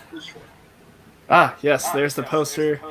It is a mob movie like spoof where Lou's character thinks that he wants to join his family's pizza business, which is really just a front for the mob. Okay. I guess the trailer or teaser is more a teaser than a trailer. Yeah, it's a teaser. Okay, it's not telling me much, so I don't know what to tell you. That's the point, is that I cut it together really quickly to basically just announce to everybody that later on this week, we haven't picked a date out yet, probably Wednesday, it will be live on the new Troubadour Films website. It will be exclusive to there. That's where you can find the link. And we will be launching it with the website in order. Oh, thank you, Dom. We will be launching it, and thank you very much. We'll be launching it with the website. I know that there's a lot of people who wanted to see it, so I wanted to get it out there to everybody. Yeah, so I made at least took my attention, so I want to see more now. Oh, I'm very glad. I cut that together quickly just to kind of, as more of an announcement. I shot a video like before the world went insane, saying that we were going to launch it with the website, and then obviously everything happened, and I had other priorities to make sure that I took care of. And finally, with the time that I have had, I took care of finishing it up, and a lot of really other excited things. to get. Yep. Yeah, really everyone looks excited. so young in the movie. Yeah, I know. I had a really bad hair day going on with my side thing. I don't know. It was. If I had a hair and makeup person on set, they would have definitely spruced me up. But Yeah, you might have fired a hair maker. it was me. I fired myself. So Wednesday is my ideal release date. Website will be out. It'll be on Facebook and everything. So definitely check it out. We've got links to everything that we've been doing and little things here and there. So. Yeah, definitely. All right. Well, Johnny, I got a few questions for you. So, what would be your advice to people who are trying to go ahead and make their first feature film? First, don't dream high, but do it the right way. Don't be like dreaming high and then skip all the process to do things. Be grounded. It's very important. Just be grounded, so make sure that you know what you're dealing with. Network. You never know who you know within your own community who happen to know somebody who happen to know somebody else who happen to have the money to give it to you. So you never know. So that's very important. And you might be able to find lots of great people who have the same passion like you do, and you guys can be able to work together and put together a project, and everybody will love it. It's very important. Learn as much you can. Never think about you gonna. I would not say never. Don't say things like, "I will put Cleveland into the map. I will put you into the map. I will make the best movie in the world." That is a dream that never gonna come true. But you should say something about, "I will make a movie that people want to watch. I will make this city interesting. I will make a noise to build that people will love to see my stuff." Be more realistic about your goals, and go out and do it. And don't worry about it. You don't have the camera. You don't have Blackmagic 4K. You don't have GS5. You don't have a F7 or any of those 8K cameras. Red. All you have to do is you have the passion. You have a decent script. You go ahead and do that with your phone. And obviously, the most important thing of all, if you're starting up, make short films. A 3-minute film, 2-minute film, 45-minute seconds film. Why? Because they are so easy to get into film festival. And if you win awards, guess what? You're creating your fan base. You're making more people wanting to work with you. And somebody would say, "Hey, Matt, you did such a great job. So I like all the short film you did for 10 minutes, for 1 minute, 2 minutes, 3 minutes. Maybe I can give you some money. You can make a 5 minutes one, a 10 minutes one, a 20 minutes one." That can happen just because you're out there, you're doing it. But just don't rush. Yes. The end. Well, Johnny, you got one BLT giving you some love with Johnny Hart. Thank you, one BLT. What's BLT stand for? We don't know. We guess You can crack the code. That would be great. Yeah, I thought it was BLT, but no, he always talks about food, and it's BLT. So that's what we've always thought. what other food does he like besides BLT? One BLT. Johnny's got a question for you. What other foods do you like? Or what foods do you like? Because it seems like, and Nick can vouch for me, anytime he's on a show, he's got some form of food that he's talking about. Yeah. So our horror show brought. I guess our horror show brought us a lot of our Twitch streaming viewers and stuff like that who have been coming back to all kinds of shows. Like, we do a show based off of like a trivia show we watch on YouTube, and They come back. they come and watch that and become interested in that. So it's a good feeling. But yeah, like, we obviously want to learn more about people. I'm mostly eating chicken and rice to gain weight. Well, chicken rice. I'm not sure whether rice has less protein. That's for sure. And I always eat chicken, so that's good. So what's BLT stand for? Now you have to tell us that. What does BLT stand for? It's just a normal BLT sandwich, one BLT? What's the answer? We shall wait and see what he says. So, Johnny. Just like we love dead air. Yeah, just like so, Johnny, is there any... do you read it all? Books wise, not anymore. I do a lot of research. Yeah. So hold up. He responded. It stands for bacon, lettuce. So that's okay. But he doesn't even eat that, so it doesn't make sense. I'm really interested in making movies. This helps. Oh, good we're really glad to hear. Angela. I was gonna say, is there any book that you've read in the past that you'd personally like to try and adapt if you ever got the chance to? There was a book I read a long time ago by Orson Scott Olson. Ender's Game.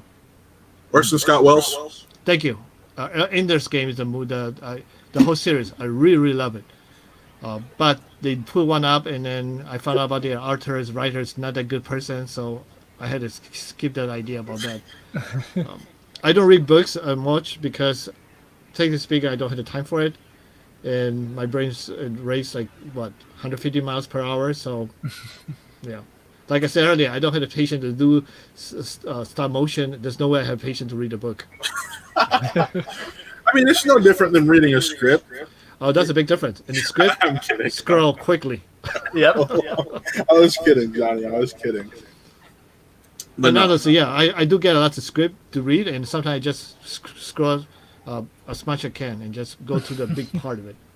Yeah, I get that. It's like I remember because I recently, or not recently, a few months ago, I read the Colin Trevorrow Star Wars script that leaked because everyone was like, "Oh, it's so much better than what we got." I didn't think so, but that's just me. But it took me like a day to read it compared to like a book, which will take me 3 or 4 days because. There you go. I don't have the patience for that.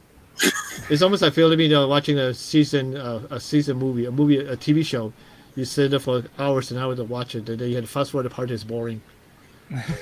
I know you don't do that with Titans though, because I've had enough conversations with you about. You have? Yeah. Name me any series that I have. Let me see when I have fast forwarded.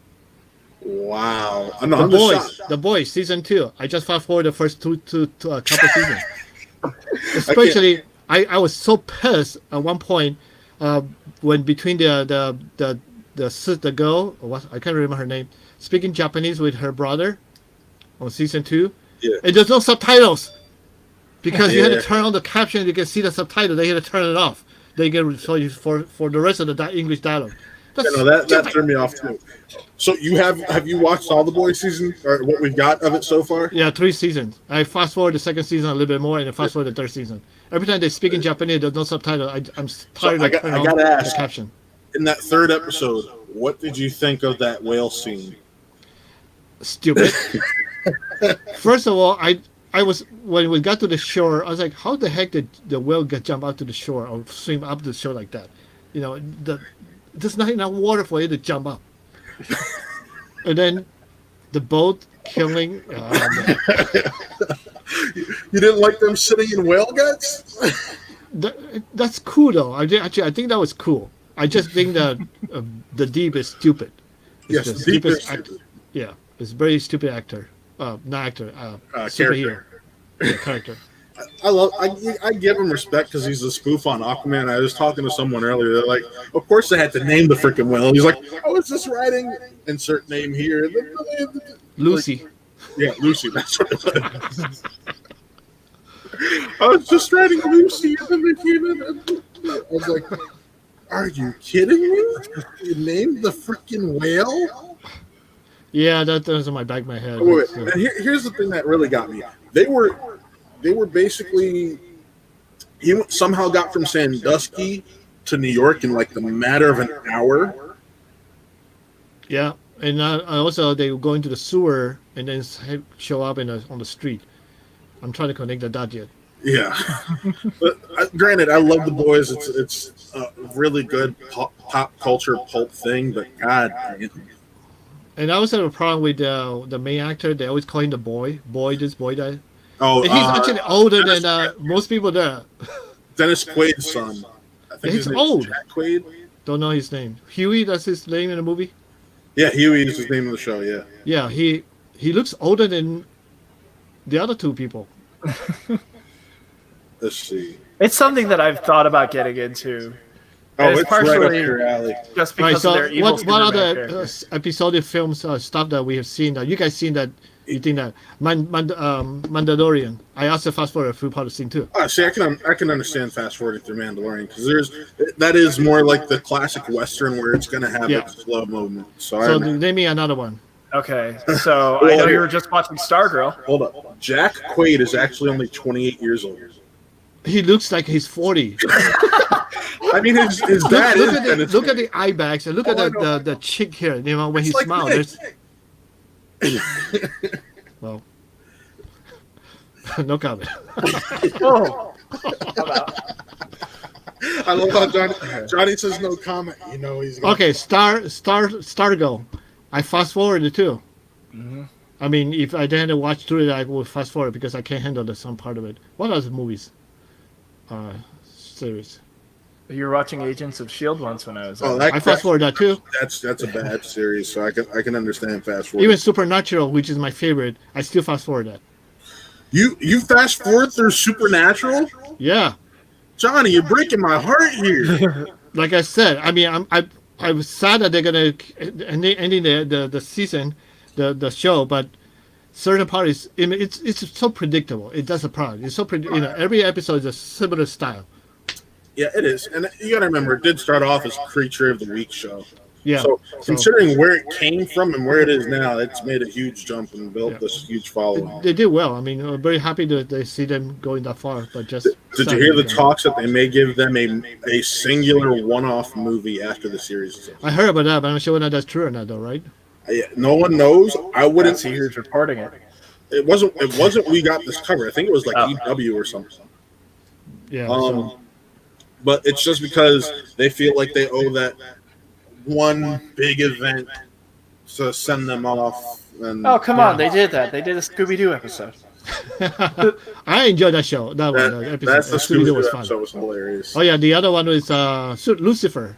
A bunch of some of the episodes I had to fast forward. I've never watched Lucifer, so I can't even. It's not bad. It just sometimes just drives me crazy.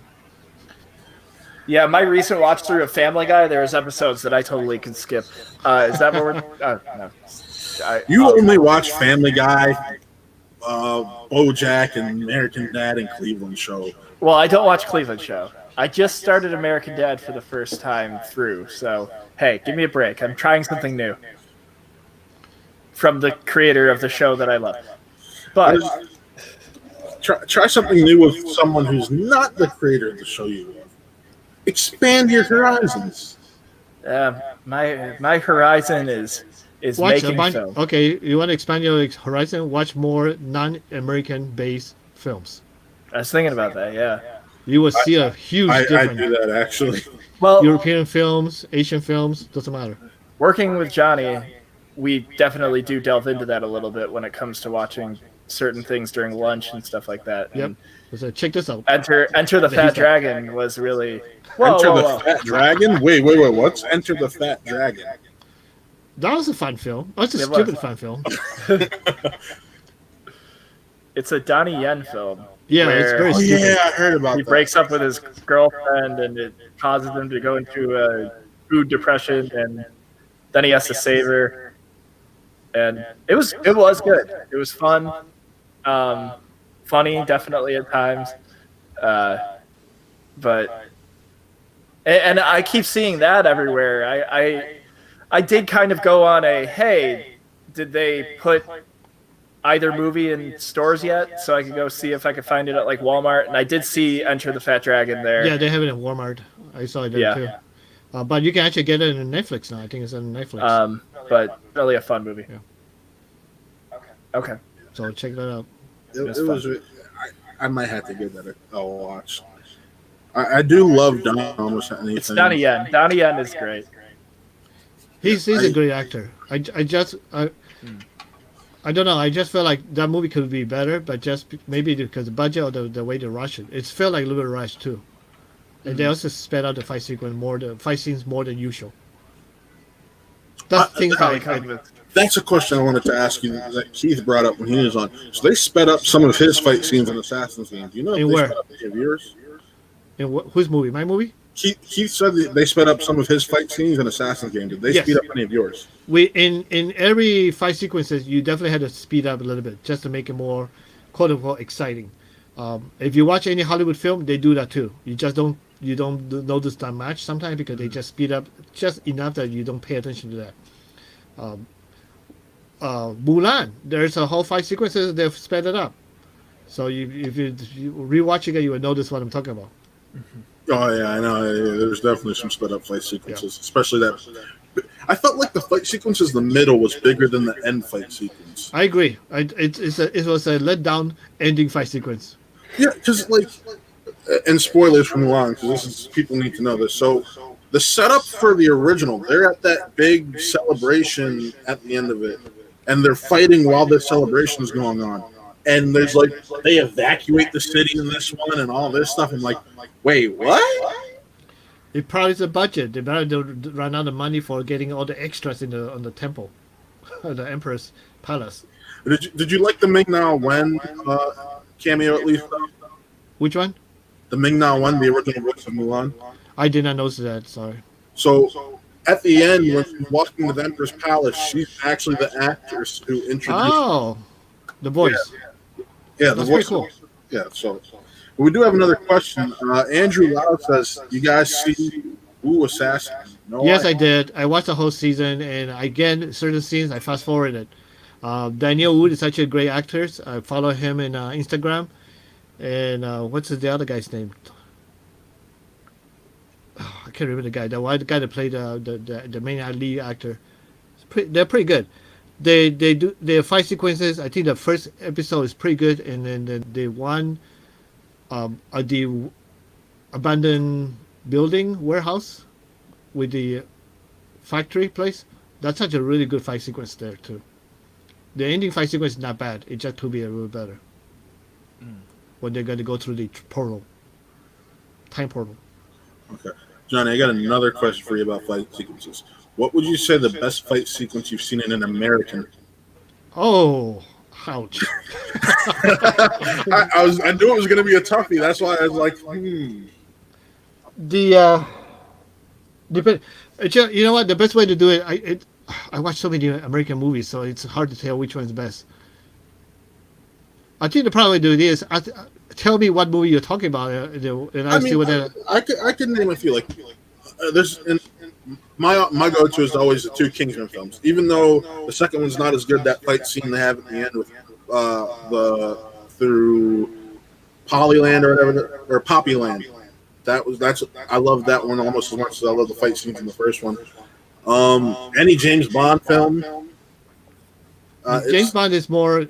If you're talking about action type of fight sequences. Yeah. Yes, James Bond actually I always enjoyed it. I think there's one that I have a hard time with. It's the one with Craig, the actor. Which I mean, there's 4 films with the most soon to be 5. Which one is it? The one that he was coming down the. There was a kind of a big party going on. I can't remember the name of it right now. Let's see. There's Casino Royale. There was a big parade, and there was a big helicopter fight, and then there's people on the ground. Was that the last one, Spectre, the opening scene? Maybe. They were celebrating the day that he was in Mexico. Yeah, the Day of the Dead. The Day of the Dead. That there's certain part of it I just kind of like icky. Yeah, no, that the opening for that one is just bad. I love my favorite one so far has easily been Skyfall. Yeah, that's good. So to go back a little bit about the movies, okay, Big Trouble in Little China. I like the middle fight sequences, and it's kind of cute and stupid, but that's what when all the Tong War fight, that's pretty cool. Let's see what else. I had to do a Google about the different American films I've seen. Die Hard's not bad. Die Hard's have good fight sequences, yeah. Born Identity maybe first or second. Not because of the camera work, but because of the technique they use. The Rapid Fire with Brandon Lee. Yeah. His fight against Ao Liang was such a pretty impressive. Oh, you mentioned Big Trouble in Little China, and I just had a question pop in my head. I know people are pushing for James Hong to get a Walk of Fame star, and it's been a real push lately. What's your thoughts on that? Because I know he's been a major part of the Asian American culture in the Asian culture in American cinema. Yeah. So the question would be, how many Asian or any minority person has been walking Hollywood? None. I don't think there's any Chinese at all. Oh wow. So that might be a good thing to have one, right? Because we're He's embracing had, that what, diversity. 200 roles, something like that. Yeah, definitely. So, yeah. All right. Somebody asked Bloodsport. Is that American? Yeah, that's American. You sure? Because I thought that was a French. No, so I know that's American because of watching a Jean-Claude Van Damme interview a year or so ago. Yeah, that could be a good one too. I mean, the fight sequence there is very, very intense. I actually enjoyed that one too. It's been a while I've seen that movie, but I didn't watch the movie more than twice. So there's a French movie that actually I think Mark Dacascos. It's actually really good. Blood of the something wood wolf, Brotherhood something. Interesting. Let me see if I can find it right now. Yeah, Brotherhood of the Wolf Okay. from 2001. Interesting. Well, Johnny, I got another question for you. Sure. This is something for our channel. Do you think you could take on your protege in a game of movie trivia? No. Because I don't watch as much American movies than people think I do. And if I do watch them, I usually don't pay attention to names or whatever. I just pay attention to the why and how they do the sequence, the scene. So yeah, I've been invited to a lot of trivia, and I cannot handle it. Even I mean, playing trivia at I home. feel the same way though. After like, the more experience you have on film, the more you're looking at it from a critical eye than anything else. Yeah, so that's unfortunately for me. Sorry. No, I was just curious because it's like he has a big match coming up, so I was just like, oh, can Johnny actually take him? Probably still. I don't know. I don't think so. I mean, I'm trying you my can- best. Why don't you ask a question right now, that a movie trivia question, to see who else can get the answer quickly? Oh boy.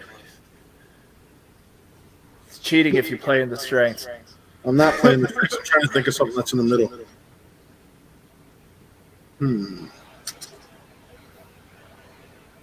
Oh crap. My computer keeps unplugging, and apparently I didn't realize that. There we go. What 2002 films or Jet Li films tagline, or not tagline, synopsis is: a defense officer nameless was summoned by the King of Quinn regarding his Hero. success of. Yep. Because the word nameless. Yo, I was trying to find something in the middle. I'm like, I can give him a synopsis and see if one of them is able to pull it off. I gotta watch more Jet Li movies before they go in. That becomes a category on its own. It's already in Yeah, it. you don't. There's a whole bunch of Jet Li movie. I know the movie, but I don't know the names. Yeah. So the Bodyguard is a good one that I remember the names. I know of Unleashed. The Expendables movies, Nick. Yeah, that's true. I The haven't third seen one any actually a of pretty them. good fight sequence. See, I like the third one's fight sequences. I just didn't like the movie as much. Yeah, agree. What do you think of him in Mummy Tomb of the Dragon Emperor? Ugh. Fallen Kingdom? Or Forbidden Kingdom, I mean? Forbidden Kingdom. Him and Jackie Yeah, Jet Li and Jackie Chan was underplayed.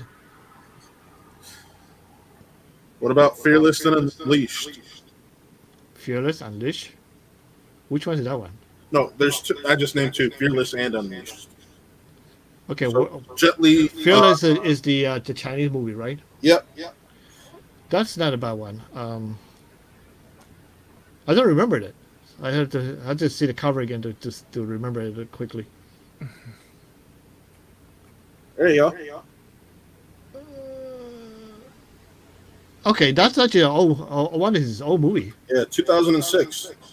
That was not bad. I mean, most of his first time out, Once Upon a Time in China, was pretty good. And then he did a bunch of different other ones. It's actually pretty good too. Legend of Fist is actually pretty good. Actually, that's probably the best hand-to-hand fight sequences. You want to think about sword fighting sequences in Asian flicks. Enter the Dragon Den. Actually, Into the Dragon and. All right, 1BLT, I'll miss you, but 1BLT says, I'm going to bed. I really enjoyed the stream. I love you, Johnny. Keep up the great work. Thank you, BLT. And he said he's also going to be telling family and friends to check out Immortal. Combat. I was about to say Wuxia too, but I'm like, Yeah. Thank you. We here at home, we know its name. Yeah. Yeah, it's one of those things where I hear it called Wuxia 2 for like 2 years. Just like with Keith's movie, I heard it called Maximilian, and I'm struggling to call it by the new title just because I'm so used to the original. Yeah, I think Keith have a better title than mine. That's for sure. Oh yeah, Assassin's game at least makes sense. Yeah, but his also based off the Assassin's Creed. Yeah. It Tied is. in. Oh yeah, it was tied into the Assassin's Creed timeline.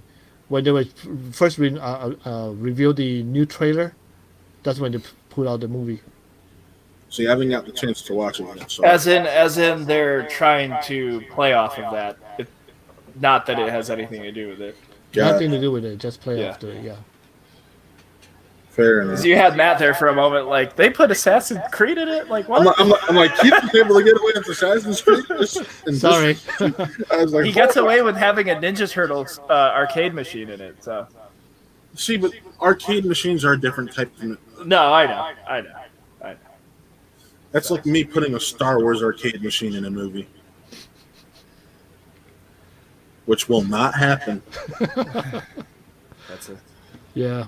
Assuming this comes. But yeah, if anybody watching this and you can give a good rating on IMDb, please do so. It helps independent filmmakers. And if you go to Assassin's Game IMDb, do so too. If you know any other independent filmmakers, go to the IMDb, help them up a little bit. Just because there's too many people hurting everybody. Yeah, the cover it looks like John Wick for Keith's movie. Yes, it For does. Assassin's Game, probably you're talking about Yeah. Andrew, right? Yeah. And then he's like, Oh, yeah, Andrew is in it too. Yeah, he He said, had I was the the fight first sequence. person to be killed in the Keith's movie. Yep. Spoilers. But he didn't wear the Oh, red yeah. uniform. Oh right, yeah. See, Matt would know more about that than me, so you got to tell him about He that. didn't have the clue. He still not connecting the dot. I said that Andrew didn't wear the red uniform. Oh, I didn't hear the joke at first. That's why. Yeah. So in my next movie, the first person to die had to wear a red mask. Speaking of which, Nick, I want my command uniform back. It's there somewhere. You let him borrow it, and you don't see it, even while he's at your house. Ah, Somewhere there you, in the you house. sleep in it or something? Like my God. No, I just like having my cosplays in my cosplay section in my closet. Yeah, then otherwise you will forget who you loaned it to. Exactly. It's over there, I think. Yeah, I have a whole bunch of movies that I forgot who I loaned it to. I can't remember where are they now. Yeah. If it is independent and you're looking for it, just ask me. No, it's not independent. It's more Hollywood I got Asian you. films. The only person I lend my movies to is the person sitting to your left. So Well, I had probably Pennywise. Jason has some my movie. I don't know, and then probably Cynthia Peter has my movie. I don't know. It just they're disappearing, and then I just buy another one. Then wait, I think I have this one before. There's a new movie from Korea called Divine Fury.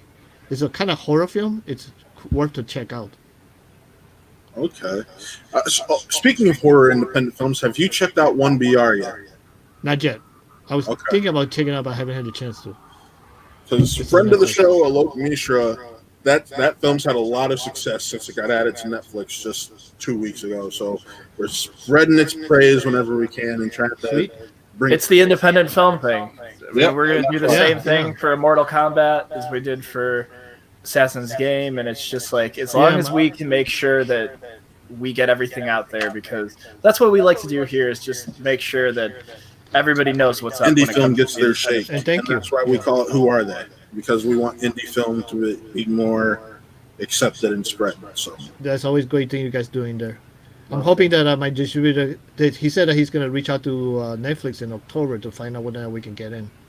I hope he gives you the poster you want for that. Well, you know what they do with cuties. I don't think that's going to happen. Oh God. I'm talking about your distributor because I think Oh, that. But Netflix might change it again because they changed everything. yeah, but I think you got a better shot of Netflix going with your trailer because I don't think Netflix wants the thumbs down rating. Yeah, on I their know. service. Well, we'll see what happens. So A lot of work. that's a lot of work. But no, Johnny, thank you for coming on. I'm glad we're able Thanks to for the talk invite. about Immortal Combat. And you're, as always, you're welcome on whenever you want to talk. Announcements. Thank you. Just don't invite me over for trivia. I'm not gonna be able to do that. We won't. If anything, we'd have you on the desk. You could be my coach. For what? know. Probably most of the things I tell you will be wrong. Well, They're Johnny, gonna hate me forever. no, Never. Never, ever, ever. unless it was a title shot. I think that's the only time you might miss them. But Yeah, no, probably. Johnny, thank you for coming on, and thank you for everyone who's been listening for the past hour and 55 minutes. Signing off, I'm Matt, that's Johnny, and that's Nick. And this was another Who Are They Real Talk. Bye bye.